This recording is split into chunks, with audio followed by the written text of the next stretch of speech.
So, Tuesday swim. I haven't done 2 swims consecutive days for quite a while. For years, I would come down here, I think every day, virtually at 5 or 6 days a week, I would come down for my swim arounds. There it is. Looks good. All right, not so many people. Yeah, I guess I need to connect this up to my previous video. I didn't send one yesterday. And I'll talk to you later. See how this one goes. Pow! Well, for some unknown reason, I chose to, where's the sun? There it is. Yeah, I chose to kind of kick my ass again today. I did 9 times around 3,718 meters. Almost 4 kilometers. I think what I got is some stories to tell when I get home. But right now I do a victory lap. That's where I walk around, and then I go home and do some food and tell some stories. And living in gratitude, eh? Okay. I promised story time. And that was hours ago. The guy that promised story time had just gotten done swimming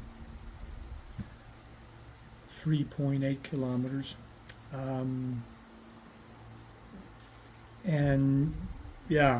Needed to get the fuck out of there and get home. I never know what I create when I make those kind of choices. I didn't go down there with that plan. And I guess the storytelling is needs to start with pre-swimming. So first of all, I had an intention of being down there close to opening, which is 9 o'clock. And usually my circle swimming is less complicated because there are less people.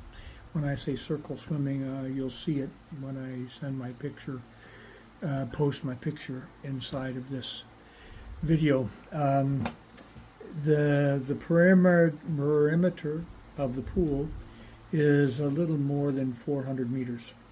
And I swim around the perimeter. I always turn my head to the right because that's kind of my way. And every time I make a 400 meter lap, it is different than the previous 400 meter lap for one reason or another. Early in the year, foul weather, when there's nobody else in the pool, there can be some repetitiousness, like lap swimming, because I don't have to look out for people or situations. And but now there's people, it's hot, the water's not so clear, and so pre-swimming. So I'm not out of here as I had planned because I got up later than I planned. And it's like, it's okay, we just take it easy.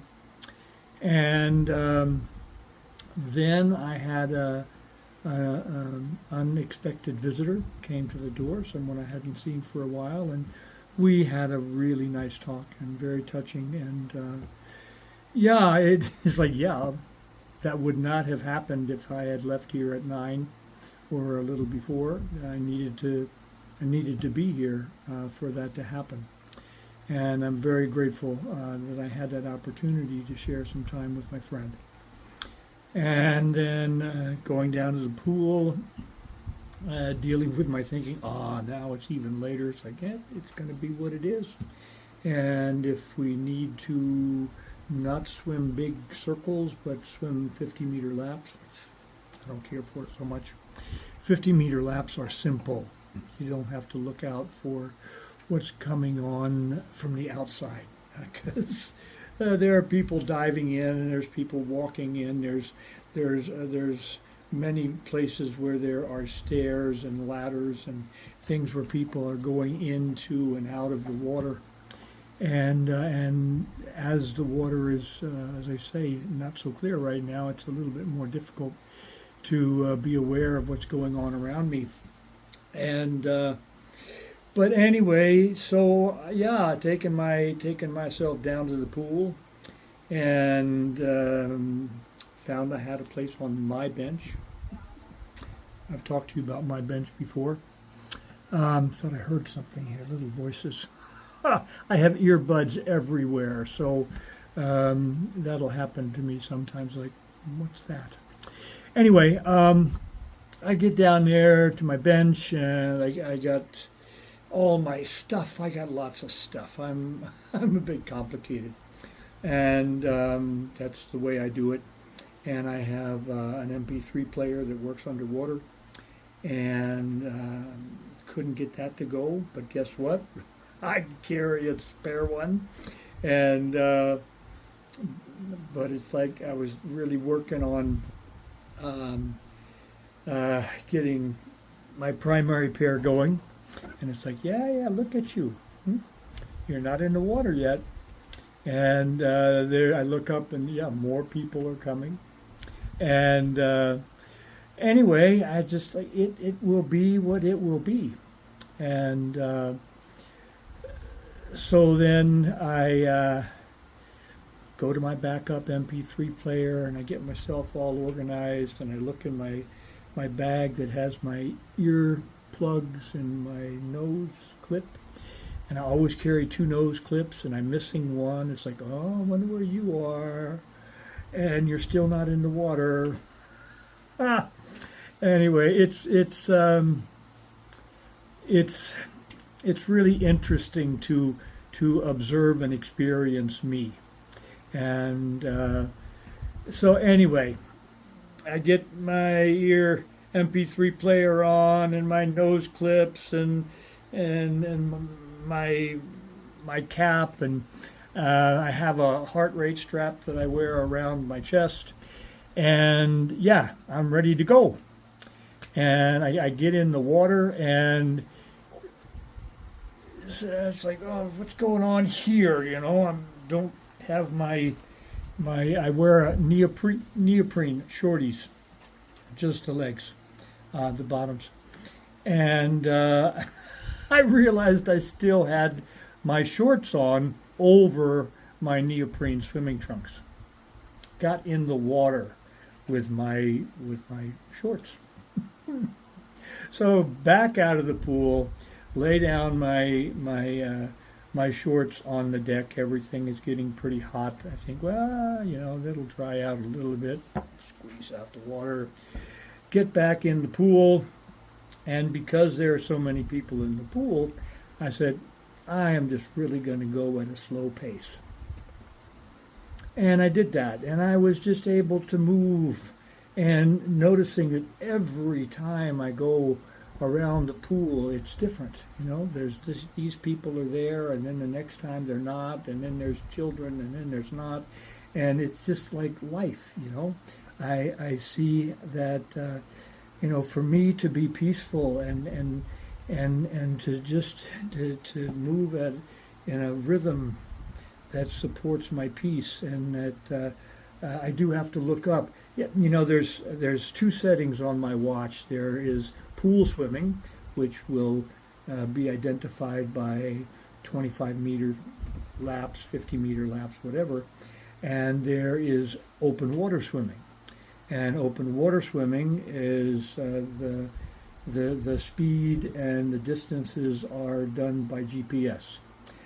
But there is no setting for swimming around and around a circular pool, 400-meter laps, full of people. There's no setting for that. So it's really interesting because it's open water swimming, which I really enjoy. You get in the lake, you find a point off in the distance, you pick your head out of the water, you reorient yourself, and you swim 10, 15 strokes, and then you look up again and look at that point of reference and keep moving in that direction. And in this process, I have to I have to watch under the water because people can come in from the sides, and I watch the sides of the pool because there are people coming down the stairs, and you'd think that they would see me, but I cannot be dependent on that. People will step directly in front of me. They will do that, and it's my place to stop or find a way to move around them, and to do it with peace. And then there's little ones, and they're watching me, and they see me coming, and I see them seeing me. And little ones meaning 1.5, 2-year-olds, and so as I look back, if they're still watching me, I do what I call the otter. I roll over on my back and I give them a wave, and often they really like that. And yeah, they don't have a setting on my watch for swimming around a 400-meter pool, and yeah, so it's like, okay, nice pace, easy pace, finding my way. Let's swim 3 laps without stopping. I haven't done that for a while. And let's think about swimming 2.5 kilometers is kind of my normal, but maybe 3. Maybe 3. And then maybe 3 laps, and then 3 more laps. And then, and it's interesting to watch this. It's like, no, bring your attention back here. I can look up, I can see 25 meters ahead of me. There is no one, or there is someone. Let me get through this 25-meter bite, and then there's another 15-meter bite, and then there's a 40-meter bite, and then there's a 50-meter bite. But anyway, there's all of these bites around the pool where I get myself oriented. And as I say, for me, it is like life, you know. And my experience of swimming is from the inside out. It's from how do I experience me, and how do I deal with what I see, and so I did my 3 laps, tired, because I hadn't done 3 consecutive laps. That's 1,200 meters for a while, and take a drink and relax for a couple of minutes, and start on out again. And I think, okay, well, let's see what one lap at a time. And again, the same thing as I told you earlier. And I swim 2 laps. And it's like, I can stop. I can stop now. And so now that's 5 laps, that's 2 kilometers. And it's like, yeah, but not enough. Not enough. And so, yeah.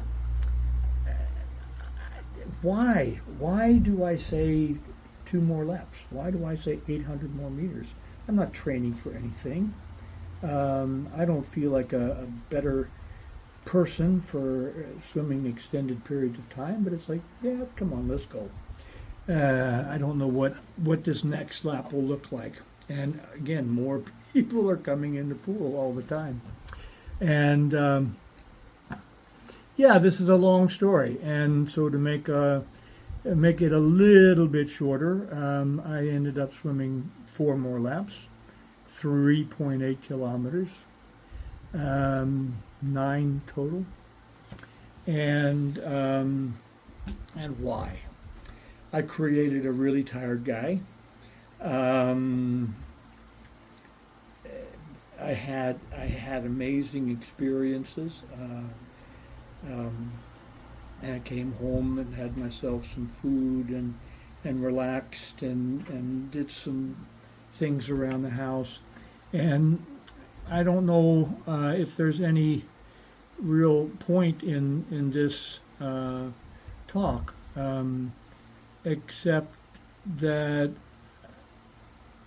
I see everything I do as an opportunity, and an opportunity to work on my inner peace, an opportunity to work hard, physically, mentally, emotionally, to make choices to go outside of my comfort zone, uh, just because I choose to.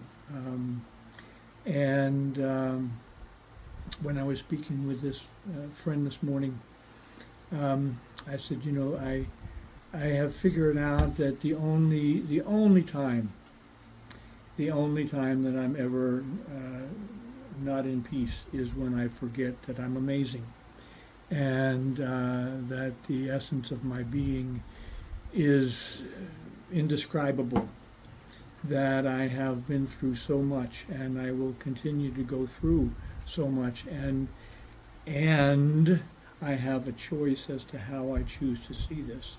I don't do what I do to prevent. I don't do what I do to treat. I do what I do because it's clear that this is an experience for me. And yeah, I think that's all. It's a long talk, but I haven't talked for a while. And I wish you an amazing day, and I will have a cleaning job. I have a cleaning job tomorrow, so that's always humbling. It's a good place to be of service to a friend, and it reminds me that there's really no difference between cleaning toilets and swimming laps around the pool. They're all the same thing. It's all me having experience of me, and an opportunity to be. And I'll check in with you later, huh? Pow. One more thing. In my swimming around the pool, and I told you I get to see things because I'm really swimming like close to the side of the pool, and so the people who are sitting there, standing there, coming into the water, leaving the water, I get to see all of these things. And one of the things that I see, regularly, are these roll stools. And people who have come down there with this roll stool and are choosing to go into the water for exercise, rehabilitation, physiotherapy, whatever their intention is, but they got there to the water with their roll stool. And in 2023, I had a major surgery on my left lung. I've had COPD, emphysema, and asthma. I was diagnosed in 2013, so I have limited use of my lungs. And in 2023, I developed a very severe form of pneumonia when I was in Germany. And they had to do a major surgery on me there. They had to go in and do some removals. And I was told that, Mr. Taylor, you're going to probably be spending the rest of your life with a roll stool and on oxygen. That's what they said. And I didn't reject it. I didn't. Yes, it shook me, but I also know that people have been saying things about me and my body and my lifestyle for many decades, and they've not necessarily been true. Some yes, many no. But very early in my process, I was in the hospital about 2-3 weeks post surgery, and me and my oxygen bottle and my roll stool, we were out there doing laps in my area of the hospital, and the nurses would, hey, Mr. Taylor, you need to take it easy. I said, yeah, Dad, 3 more laps. I didn't know.